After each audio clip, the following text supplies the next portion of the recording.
Hello everyone, welcome sa ating first tutorial about our TLCIS voucher system. Ito po yung cross-platform voucher payment solution na ginawa natin para makapagbili po yung mga clients natin gamit ang mga popular e-wallets. GCash, Maya, ShopeePay, at GrabPay. Meron din tayong support for banking apps, kaso dinisable pa natin sa ngayon, kasi ginagawa ko pa yung backend para dyan. Ito pala yung feature TLCIS voucher system. Supported po lahat ng Piso Wi-Fi, pati na po yung mga Microtech systems, pati na din yung mga UMADA voucher type, saka din po yung Unify. Madali po itong i-integrate. Meron lang po tayong counting HTML code na gagawin. Hindi na po natin kailangan ng root access. Hindi na po natin kailangan ng remote access. Kasi po standalone po siya. Hindi siya on demand. Kahit offline po yung inyong vendor, pwede pa rin makabili ng voucher code ang inyong mga client. At ang kagandahan po nito, meron po tayong SMS notification.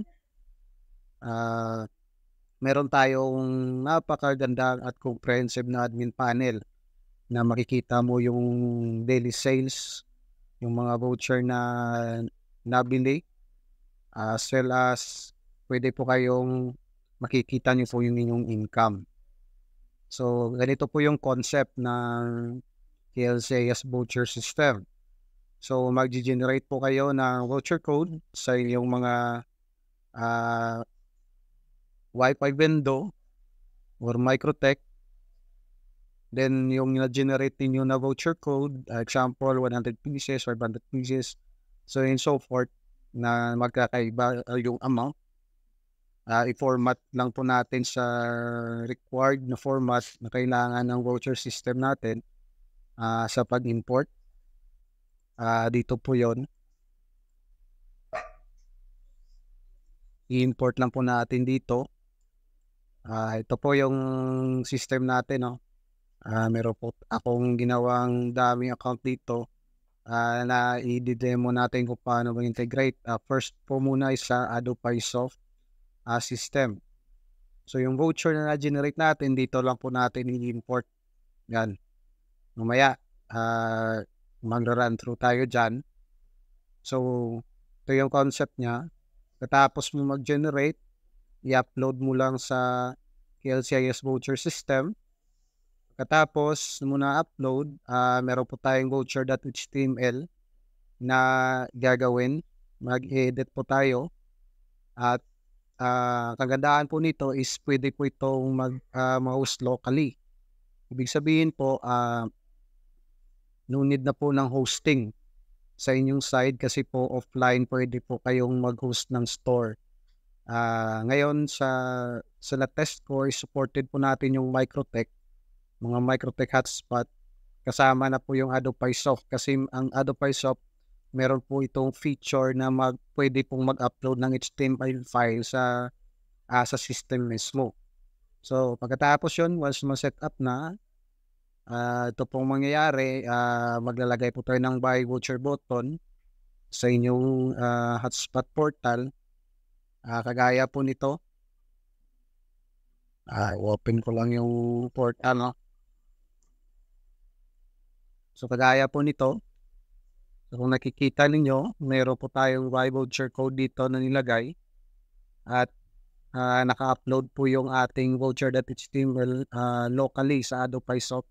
AdoPaySoft po pala yung gamit ko ngayon. So, sa Ado muna yung i-demo ko kung paano mag-install. So, click lang natin yung buy voucher code. Ito na po yung store. See, napakaganda. Napakabilis kasi offline. Tapos, ganyan na po. Pag-click ng buy button, nalabas po yung phone number. Kasi dyan po magpapadala ng voucher code na na-generate as well as notification. Notification. Okay. So now paano po ba mag-install ng LCIS system sa Adobe Shop? So kung nakikita ninyo, meron po tayong tutorial dito na nilagay. Ito sa integration guide. So itong mga makikita niyo, mga demo po 'yan, mga live pages po 'yan na naka-host mismo sa ating server. Meron po silang mga custom domain, mga VIP po 'yan. So ito po yung integration guide, no. Try natin muna sa Adobe Shop. Gagawan ko lang ng tutorial yung sa ibang system. Ito po. So first, i-download na po natin yung voucher.html file, na ito po yung ating i-edit. Pagkatapos is kailangan po nating mag-secure ng KLCIS API key. Makikita po natin yan sa dashboard. So make sure, before tayo mag-proceed sa tutorial, meron po kayong account dito sa KLCIS. Ito lang po yung ating site, no? klinternetservices.com. Click nyo po itong sign up button. Ito po. Tapos mag-sign up. Sign up kayo. Ito po yung lalabas sa sign up. So ilagay nyo po yung username, email, saka password, i-retype nyo. At sa ilalim po, itong pinaka-importante, yung GCash number. Kasi po, hindi mo na po ito ma-edit after ka makagawa ng account. Ginawa ko po yan for security purposes. Para po in case na ma-hack yung account mo, is yung mga fund na nasa account mo ay hindi mata-transfer, no, sa account ng hacker. So only admin lang po ang makaka-change ng GCash number dyan. Kailangan nyo pong mag-request sa akin ng change number. So mag-sign in po tayo. Ito po yung kalalabasan.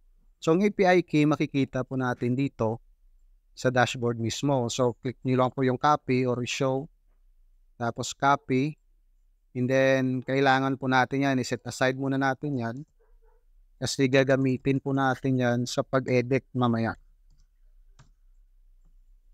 Paste natin dito, no, sa notepad.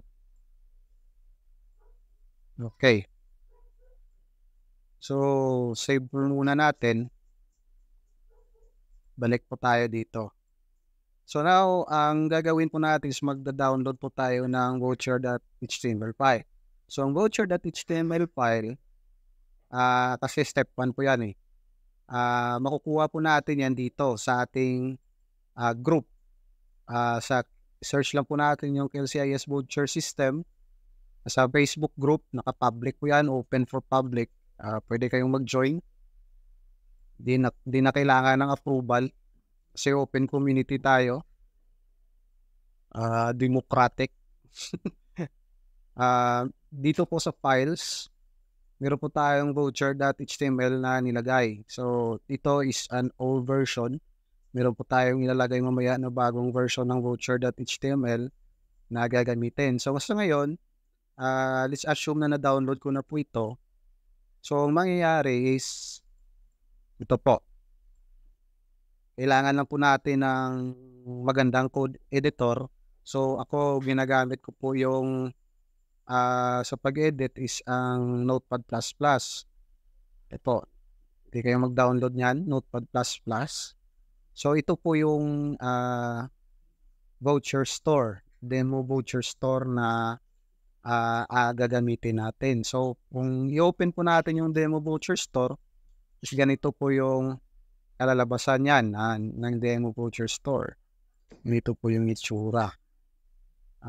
May nilagay na po akong mga cards dito na merong sari-saring prices saka description. Pwede po natin yan ma-edit mamaya. So balikan po natin muna yung source code. So since kaka-set up mo pa lang, yung gagawin mo first is palitan mo yung title dito. Ito po, yung title. So halimbawa, ako gagawa ko ng voucher store sa isa kong piso wifi, no, sa ibang lugar po ito. I-remote ko lang. So sample ito po, gagawa ako ng Shiny Voucher Store. Kasi nandun po yun sa Shiny, po. I-delete lang po natin yung title, yung laman ng title, Huwag mong i-delete 'tong mga tags. Saka po dito mag-scroll down ka lang, meron po ditong, H1 demo voucher. Dito mo po yung makikita, ito, yung pangalan mismo ng store, papalitan natin. Yun. So, as is po muna natin 'to. Kasi hindi pa tayo nakagawa ng voucher kasi kailangan natin, i-set up yung voucher code muna. Okay, kasi kung mag-base po tayo sa process flow, dito po, ang first natin na gagawin is mag-secure tayo ng voucher codes, mag-generate tayo na galing sa ating Piso Wi-Fi. Okay, so try natin. Access ko muna yung, admin panel. Okay, so, sa ngayon, naka-login na po tayo sa Adobe Soft. Punta lang po tayo sa, dito, sa theme. Sa sales, saka vouchers. At mag-generate po tayo ng voucher code. So, last time nag-generate po ako ng 20 pesos voucher code dito. 50 pieces po yon. So, ito na lang ang gagawin nating demo. So, alam ko ang mga operator ng Piso Wi-Fi is alam niyo kung paano mag-generate ng voucher code sa Adobe Shop, yung mga gumagamit mismo ng Adobe Shop. So, kung hindi niyo alam, punta lang kayo dito sa Generate Voucher. Select nyo po yung kung anong voucher ang gagamitin, kung time-based or database. Saka yung duration. Lagay nyo din po kung allowed yung post at yung expiration.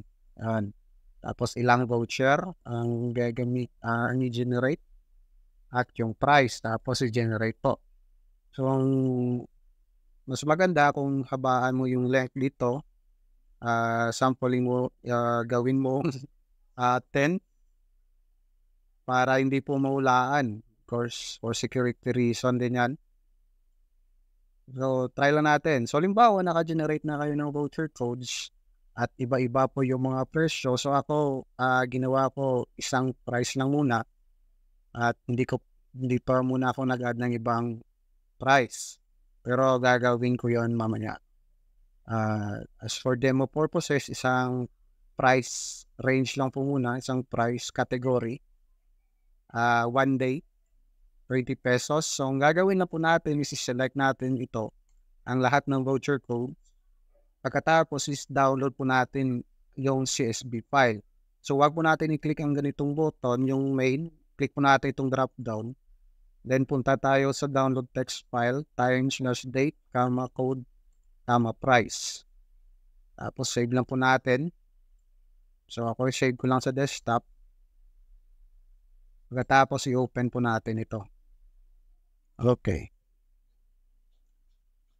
So, ganito po yung itsura ng CSV file na mag-generate ng Adobe Shop. Isang column lang po ito.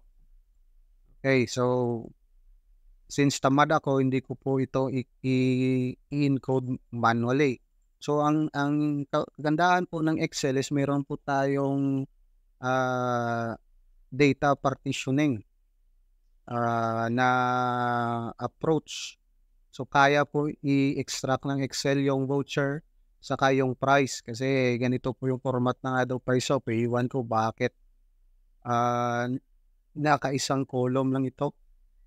So, ang gagawin natin is buksan mo ito sa Excel. Highlight na po natin yung column A. Punta tayo sa data. Saka text to columns. Ito. Text to columns. Click lang natin po. Select delimited. Next. Wala na kayong gagawin. Next na lang po. Next. Saka finish. So, kung makikita nyo, meron tayong 3 column. So, na-separate na po yung duration, yung voucher code, saka yung amount. So, ang gagawin natin, i-delete